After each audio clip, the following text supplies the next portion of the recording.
एटा पुओ पिलार ड्रेस एटा जदि पीस देखला बेलू एठी गोटे हमर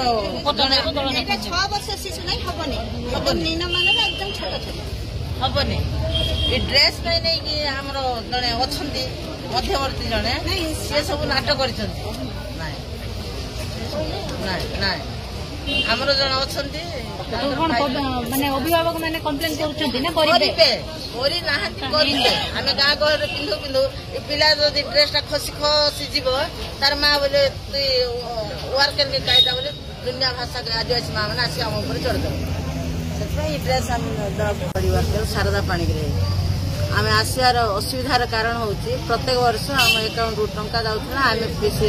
स्कूल पिला ड्रेस किनी दउथला ए वर्ष कलेक्टर महाशय ऑर्डर करचंदी एसएसजी मानू दाबे एले सिलाई की दाबे कहिथिले से माने किनी गिरी पिला उनकर छोट साइज रो ड्रेस आ देचंदी सी असुविधा कहबे आज सार को ड्रेस देखैलो आ असुविधा कहि सार को जणे आ जाय माने कोन एसएसजी तरफ आपन को ठीक रे मिलुनी ना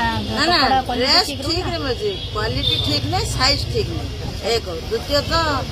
माने निम्न मान कम दर रो ड्रेस को आनी के हम अकाउंट रे आगुर केमते नौथिले हमरो से ड्रेस आसुला पुओ पिलार जार जमी थिला आमे दुकान रु किनथुलो आमे दुकान रु आनले हमको हमरो ड्रेस रो जहा मूल्य ठिकला आमे ड्रेस बाछि बोलो ड्रेस आनी पिला हमके पिंदोथुलो साइज होई तीन प्रकार साइज आसीओ एबे कोन कोसंती एबे गुटे प्रकार देइछन हम किछि कहि नथि खाली आनी जबरदस्त मारचंदी एले कोन नै कलेक्टर ऑर्डर करचदी वर्कर मन कोन करिवे आमे जिमती दले सिमती रखिए बोले एटा का व्यापार पैसा नै एटा पिला मनकर पैसा आइसी एसएसजी मान को पठांतो कि वर्कर को पठांतो पिला माने सुविधा पाइबे पिला माने भलो ड्रेस पाइबे नि जदी वर्कर तार जदी गां गहल रे गाड़ी सुनिमो को एसएसजी देले कोन करबो को कलेक्टर देले कोन करबो के देले कोन कलेक्टर तो यार कयो बुझिबे